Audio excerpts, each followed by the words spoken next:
I didn't think much of it at first. You hear about weirdos in neighborhoods all the time, right? The kind who stand in their yards at night or watch people from across the street. It's unsettling, sure, but you chalk it up to loneliness, or just someone being a little off. I thought that's all it was. I was wrong. My name's Daniel. I'm 32, work from home as a freelance web designer. It's not as glamorous as it sounds. Most days, I barely leave the apartment except to grab coffee or stretch my legs. I've been living alone since my last breakup, and honestly, I kind of like the quiet. The apartment's nothing fancy. A one-bedroom on the third floor of an old building. It's a little cramped, and the walls are thin enough to hear my neighbor's TV through the night. But it's affordable. This all started about 6 weeks ago. It was late, maybe 11 p.m., and I was at my desk by the window, finishing up a client project. I remember because I was wearing my headphones, but even with them on, I felt like someone was watching me. You know that prickling sensation on the back of your neck? Like eyes are burning into you? I glanced up. Across the street, in the building directly facing mine, a man was standing at his window. Just standing there. At first I thought he was on the phone or something, but his hands were by his sides. He wasn't holding anything, just staring out at my building, not moving. I shifted in my chair, suddenly uncomfortable.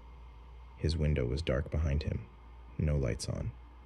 It was just his silhouette against the glass, barely visible in the faint streetlight. I told myself to ignore it. I kept working. Maybe 15 minutes passed before I glanced up again. He was still there. Same spot, same posture. I squinted, trying to make out his face, but it was too dark. I thought about waving or something, making a joke of it, but something about him made me hesitate. I drew the blinds. By the time I went to bed, I'd almost forgotten about it. Almost. The next night, he was there again. Same time, same place. Now it felt deliberate. I tried to brush it off. People stare out their windows all the time. Maybe he was just zoning out. But as the days passed, it became routine. Like clockwork, I'd sit down at my desk, and he'd appear across the street. I couldn't shake the feeling that he was looking directly at me. This went on for over a week. Every night. For hours. By the second week, I was starting to lose sleep. One night I cracked. I flicked the blinds open and stared right back. He didn't move, didn't flinch. I must have sat there for 10 minutes, waiting for him to react. But he just stood, frozen, like a mannequin pressed against the glass. Eventually, I gave up and went to bed. I told a friend about it over coffee the next day. She laughed, said it was probably nothing. Maybe he's just weird, she suggested, or lonely. People do strange things when they're by themselves too long. I tried to believe her, but the next night, I decided to watch a little longer, just to see. I sat at my desk, blinds slightly cracked, keeping one eye on the screen and one on the window across the street. Around midnight, he finally moved. He stepped back from the glass and disappeared into the dark of his apartment. I let out a breath I didn't realize I was holding. I slept better that night. The next evening, I sat by the window again, expecting to see him. But his apartment stayed dark. Relief flooded over me. Maybe he'd moved out, or maybe he'd finally gotten bored and stopped. Either way, it felt like I could breathe again. A week passed. No sign of him. Then, one night, right as I was shutting off my computer, something caught my eye. Not across the street, in my window, his reflection. I spun around so fast I knocked over my chair. But no one was there. I stood frozen for what felt like minutes, heart pounding as I stared at the empty space behind me. I told myself it was a trick of the light. Or maybe I was overtired. I didn't sleep that night. I haven't really slept since, because now it's not just at night. I see him during the day too. just out of the corner of my eye. At the coffee shop, at the grocery store, I've started avoiding windows altogether. But the worst part, last night, I woke up around 3 a.m. to go to the bathroom. When I passed by my hallway mirror, I swear to God, he was standing behind me. I froze, my hand gripping the edge of the sink so hard my knuckles turned white. I didn't dare turn around. I just stared into the mirror, my breath catching in my throat. His reflection wasn't clear, just a faint outline behind me in the dark hallway, but I knew it was him, the same silhouette from the window. I waited, heart hammering, convinced that if I blinked or moved, he'd be gone. But he didn't disappear. He just stood there, still as ever, his head slightly tilted, watching. I don't know how long I stood there, but eventually I mustered the courage to flip the light switch. The moment the bathroom filled with light, the reflection was gone. I spun around, scanning the hallway. Nothing, just the empty shadows stretching along the floor. But I swear I could still feel him. I left the lights on in every room after that. For the next few nights, I barely slept. I avoided the mirrors, keeping my head down as I moved around the apartment. But every now and then, I'd catch a flicker of movement in the reflection of my laptop screen or the glass in picture frames hanging on the wall. He was always just behind me. I started working in cafes just to get out of the apartment, but the feeling followed me. One afternoon, I was sitting by the window at a small place near the park, tapping away on my laptop, when I glanced up and nearly knocked over my drink. He was outside, standing on the sidewalk across the street. His face was clearer now, not just a shadow. Pale skin, sharp features, and eyes that seemed too dark to reflect the sunlight. I told myself to stay calm, to look away. But when I did, I could still feel his gaze through the glass. I packed up my things and left immediately. It wasn't until I got home that I realized I never actually saw him move. I don't know how he got there. That night, I stood by the window staring at his old apartment across the street. I hadn't seen the lights on in weeks. It was empty. I was sure of it. But at around midnight, his window lit up, and he was there again, standing in the same spot, watching. It didn't make any sense. I watched him until morning, convinced he'd vanish with the sunrise. But he didn't. By 7 a.m., I couldn't keep my eyes open anymore. I told myself I'd lie down for just an hour. I woke up at noon to the sound of knocking. Not at the door, at the window. I live on the 3rd floor. I didn't move. I couldn't. The knocking came again, 3 sharp taps. My bedroom blinds were drawn, but I could see the faint outline of someone standing just outside the glass. I held my breath and slowly peeled back the curtain, heart pounding in my chest. There was nothing there. But in the thin layer of dust on the window pane, there were handprints. I don't remember much after that. I must have packed my bags and left, but I was barely conscious of it. I checked into a hotel on the other side of town. I thought about calling someone. Maybe the police. But what could I even say? A man from across the street is following me through reflections. I'd sound insane. I stayed in that hotel for 3 nights. The first night, I didn't sleep at all. But by the second night, the exhaustion caught up with me, and I dozed off with the lights on. I woke up around 4 a.m., drenched in sweat. The room was pitch black. I reached for the lamp on the nightstand, but my hand froze halfway, in the reflection of the TV screen across the room. He was sitting in the chair, by the bed. I don't know how I got out of there, but I did. I didn't even bother to check out. I just ran. I've been staying at my sister's place ever since. She thinks I'm having a breakdown, keeps telling me to see someone. Maybe she's right. But even now, when I sit in her living room, I avoid looking at the windows, because sometimes, late at night, I swear I can still see him standing just beyond the glass, and I know he's waiting for me to come home for me. I don't pick up hitchhikers. Not usually. But when I saw her on the side of the road that night, I couldn't bring myself to drive past. It was late, nearly midnight, and the rain had just started coming down hard, pelting my windshield like 1,000 little stones. She was standing near a mile marker, her hood pulled up, drenched from head to toe. I slowed down without thinking, and by the time I realized what I was doing, she was already at the passenger door. Her face was pale, framed by dark hair that clung to her cheeks. She looked young, early 20s maybe, and the way she hugged her arms to her chest made her seem even smaller.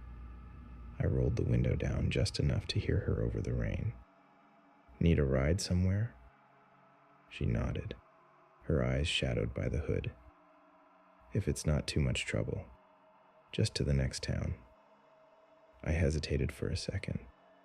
There was something off about the way she stood there, too still, like she'd been waiting for hours. But the rain was relentless, and I couldn't leave her out there. I unlocked the door, and she slid in without a word. The smell of rain and damp clothes filled the car. I turned the heat up a little. "I'm heading to Pine Brook. That work for you?" She nodded again, her gaze fixed on the road ahead. For the first few miles, we drove in silence. I tried making small talk, asking where she was coming from, but her answers were short, sometimes just a word or two. After a while, I stopped trying. She kept her hands folded neatly in her lap, her posture stiff, as if she didn't want to take up too much space. The highway stretched on, empty, except for us. The only sounds were the hum of the engine and the rhythmic slap of the windshield wipers. But after a while, I started to feel it, a weight in the car. It wasn't anything obvious, but the longer she sat there, the heavier the air felt. I caught myself glancing at her reflection in the window more often than I wanted to admit. She didn't move much, just stared straight ahead, her lips slightly parted like she was listening to something I couldn't hear. I told myself I was imagining things. Driving alone at night does that to you, makes you hyper-aware of every little sound.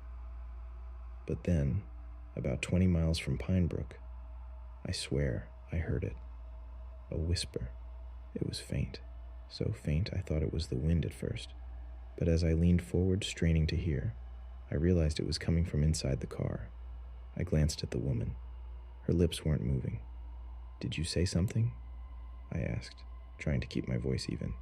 She didn't answer right away. Then, without looking at me, she shook her head. I tried to brush it off. Maybe the radio had flickered on for a second, but when I reached for the dial, it was already off. Another few miles passed. The whisper came again. This time, I couldn't pretend it was anything else. I tightened my grip on the steering wheel. I told myself to focus on the road. But as the minutes dragged on, I couldn't shake the feeling that something was wrong. I glanced at the woman again, and for a brief second, just a heartbeat, she was looking at me. Her eyes were dark, too dark, and when our gazes met, she quickly turned away, like she'd been caught doing something she shouldn't. That was when I felt it. Something brushing against the back of my seat. It was subtle, like fingertips trailing along the fabric, but it was there. I could feel it in the same way you can feel someone standing behind you even if you can't see them. I swallowed hard, trying to stay calm. I couldn't pull over. Not out here, not in the middle of nowhere. I pressed my foot down on the gas, pushing the speed limit. The whispering grew louder. It wasn't just one voice now. There were two, maybe three, soft, overlapping murmurs that seemed to bleed into each other, just out of reach. I couldn't make out the words, but the tone was wrong, like something ancient, something that didn't belong in the car with me. The woman didn't seem to notice, or maybe she did. Her knuckles were white, gripping the edge of her seat. I told myself I was imagining things, that I'd drop her off and forget all about this. But as we neared Pinebrook, something strange happened. She leaned forward suddenly, pointing toward an exit ramp. "Turn here," she said, her voice sharper than before. It wasn't the way someone normally asks for a stop. It felt like an order. I didn't argue. I took the exit, the road narrowing into a stretch of dense woods. The lights from the highway faded behind us, and for a moment the only illumination came from my headlights. "Just a little further," she whispered. Her voice had changed. It was softer now, but the weight in the car was heavier than ever. After about 5 minutes, she told me to stop. I slowed the car to a crawl, finally pulling over near a break in the trees. The rain had stopped, but the air outside felt thick, almost suffocating. She opened the door without another word. I waited for her to thank me, to say something, but she didn't. She just stepped out and stood there watching me through the rain-slicked window. I didn't ask questions.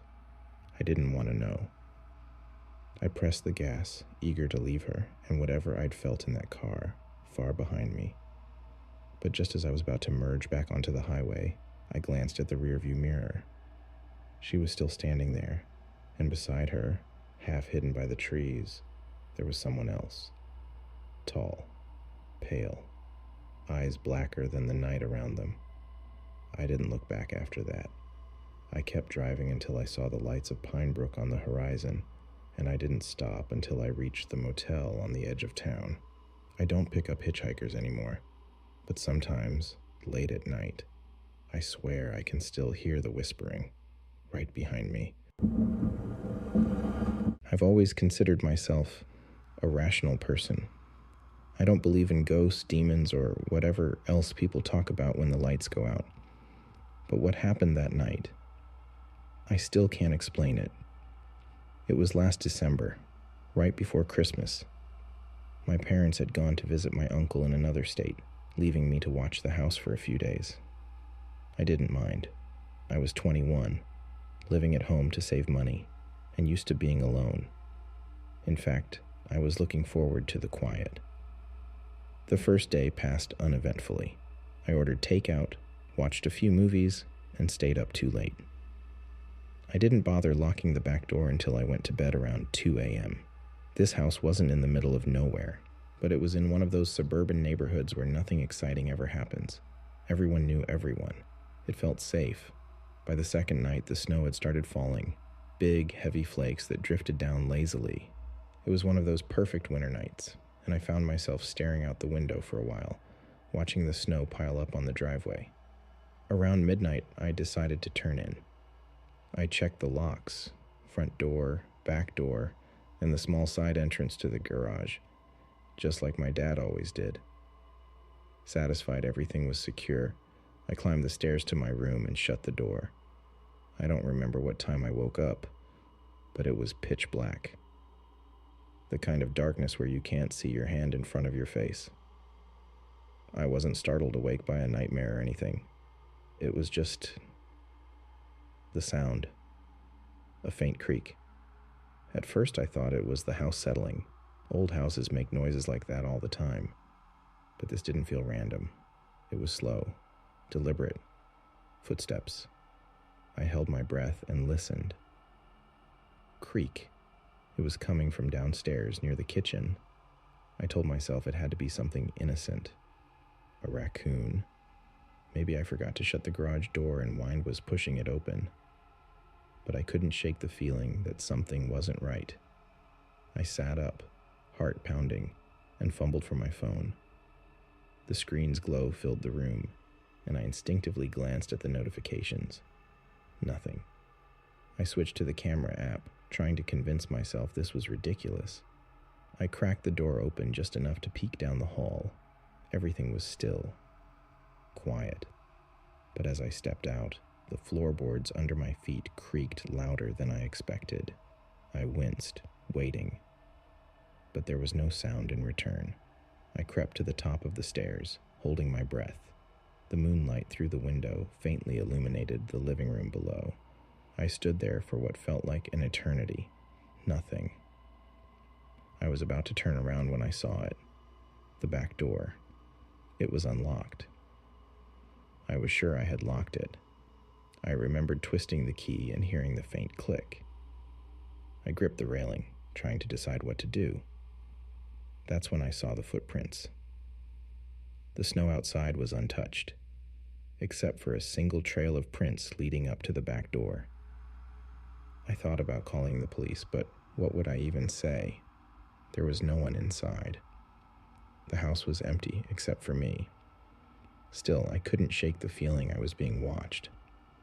I went downstairs and locked the door again, triple checking it this time. The footprints outside already looked like they were fading in the snow. By the time I got back to my room, I was wide awake.